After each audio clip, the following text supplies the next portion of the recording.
Olá, mamífero curioso! Hoje o assunto não é qualquer coisa não, hein? Vamos falar do que pode ser considerado a substância mais importante do nosso planeta. Você consegue descobrir do que eu estou falando?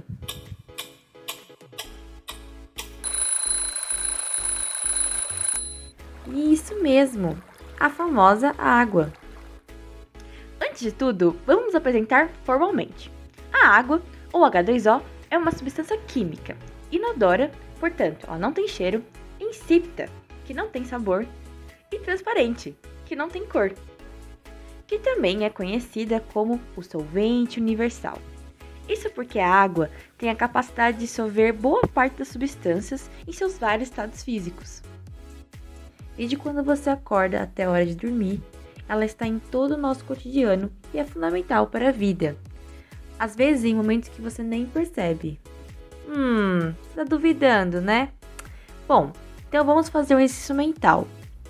Quantos dias você acha que consegue viver sem comer, sem dormir e sem tomar água?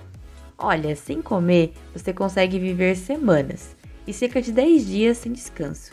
Mas sem beber água, nós colapsamos em apenas 3 dias. O corpo humano depende da água em praticamente todas as partes de seu metabolismo, principalmente quando estamos nos mexendo. Por isso é tão importante nos mantermos sempre hidratados. Mas você já pensou o que acontece com a água depois que você a ingere? Não? Então vamos seguir o caminho da água no corpo. Tudo começa com um sinalzinho no seu cérebro avisando o resto do corpo que você precisa ingerir água. Depois, você responde a esse estímulo bebendo água. Ela vai entrar pela boca, descendo pelo esôfago até o estômago. Lá, ela é um pouquinho absorvida pelas paredes do órgão, mas a maior parte continua o caminho até os intestinos delgado e grosso. A maior porcentagem de água é absorvida mesmo no intestino grosso.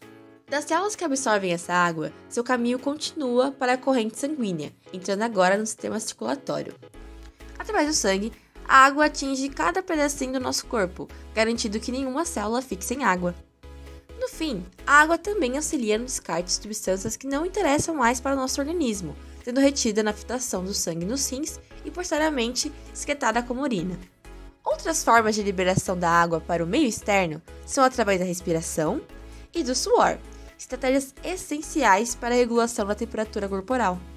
Mas nós não usamos água só para beber, certo?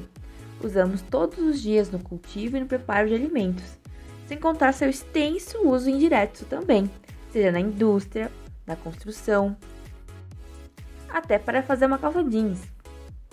Para fazer uma do zero, são gastos milhares de litros de água. Você já sabia dessa? Outra função essencial da água é na higiene e no saneamento básico. O que vem na sua mente com essas palavras? Vocês são todos limpinhos, certos? Todo mundo aqui tem que tomar banho direitinho, dar descarga, lavar as mãos e escovar os dentes. E todas essas ações são fundamentais para evitarmos doenças. Para mostrar como a água é essencial no combate às doenças, vamos trazer uma historinha. Vocês já ouviram falar da pandemia da cólera no século XIX? Nessa época, não existia ainda nenhum conhecimento ligando a higiene básica à prevenção de doenças, de forma que coisas que hoje parecem muito intuitivas e naturais para nós, como lavar as mãos antes de comer, não eram praticadas. Quando o surto de cólera começou, as pessoas não faziam ideia do que podia causar essa doença tão letal e nem como se prevenir. Foi então que, durante a década de 1830, em Londres, um jovem médico chamado John Snow começou a procurar similaridades entre os pacientes que contraíram a doença e os que não contraíram. Nisso, ele descobriu que em determinado vilarejo, parte das casas eram alimentadas com a água do rio Tamisa, que era o local de descarte de todo o esgoto da cidade, e uma outra parte era abastecida com uma fonte de água pura. Observando a proliferação de cólera nessa região, ele percebeu que as pessoas que utilizaram a água do rio Tamisa para beber, preparar os alimentos ou na limpeza tiveram uma porcentagem muito maior de contação da doença se comparado às pessoas que utilizaram a água limpa. Anos depois, a hipótese de Snow se mostrou correta. Realmente, a principal forma de contágio por cólera era a ingestão de água e alimentos contaminados. E graças ao seu trabalho, um tempo depois o Conselho de Saúde Pública do Reino Unido se baseou neles para construir uma estação de tratamento do esgoto antes de seu descarte na natureza. Hoje em dia, isso faz parte do que é considerado internacionalmente saneamento básico, que todo ser humano tem direito. O saneamento básico consiste na garantia de uma infraestrutura que forneça 4 serviços essenciais para todas as casas, como o abastecimento de água potável, o esgotamento sanitário, a limpeza urbana e destino dos resíduos sólidos, drenagem e manejo de chuvas pluviais. Pensando no fornecimento de água potável, é necessário que haja um lugar com a função de limpeza da água. No Brasil, a água é coletada em represas, rios ou lençóis freáticos por meio de poços e depois enviada para as estações de tratamento, onde passa por diversos processos até que seja pronta para o consumo.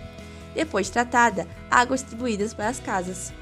Apesar de fazer muitos e muitos anos que sabemos que essas estruturas são essenciais para a saúde da população e até fazer parte da lista de direitos humanos da ONU, ainda existem muitas pessoas sem acesso a saneamento básico ao redor do mundo, de forma que haja ainda nos dias de hoje lugares que enfrentam doenças como a cólera. Para mudarmos esse cenário, é muito importante que entendamos como esse recurso se apresenta na natureza para podermos então usufruir dele da melhor maneira possível. A água é especial por vários motivos. Um deles é ela ser a única substância que se apresenta de forma natural em seus 3 estados físicos da matéria. A relação de transformação entre esses estados, levando em conta também a interação da água com os seres vivos, pode ser resumida no ciclo da água. Vamos passar pelas etapas principais? A água líquida está em sua maioria nos oceanos, mas também se encontra em rios, lagos e no subterrâneo. Na superfície, ela recebe energia principalmente do Sol, o que a faz mudar de estado físico, ou seja, virar vapor. Este processo é chamado de evaporação, mas há também a evapotranspiração, ou seja, a liberação de água por meio da transpiração das plantas. Inclusive, esse é um dos vários motivos por que preservar florestas é tão importante. A transpiração em grandes florestas é tão intensa que são formados os chamados rios voadores. Esses reservatórios de água na atmosfera ajudam, por exemplo, a levar chuva a outros lugares e estabilizar o clima, por causa do processo chamado condensação. Nesse processo, o vapor vindo da superfície está no estado gasoso.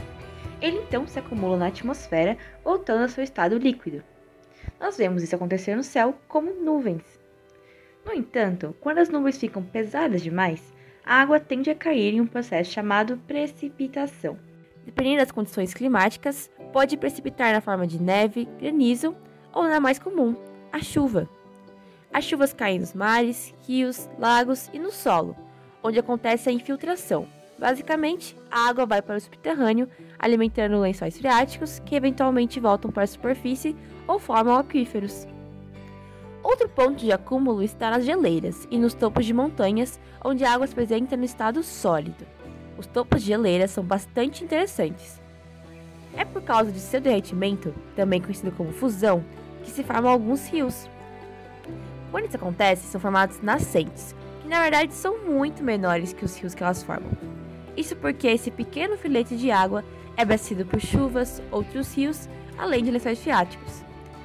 E independente do tamanho que o rio vai tomar, ele contribui também para a formação de chuvas eventualmente.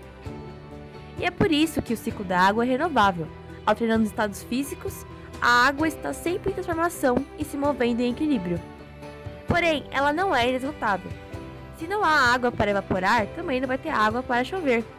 Isto é, se esse equilíbrio é quebrado, poderemos no futuro não tão distante sofrer com a falta dela. E é por isso que é tão importante entendermos todos os processos biológicos, químicos, industriais, políticos e climáticos que envolvem esse recurso tão essencial à vida, sempre pensando em sua manutenção para todas as pessoas, para os outros seres vivos e para o nosso planeta. Tchau, tchau! Muito obrigada por ter assistido!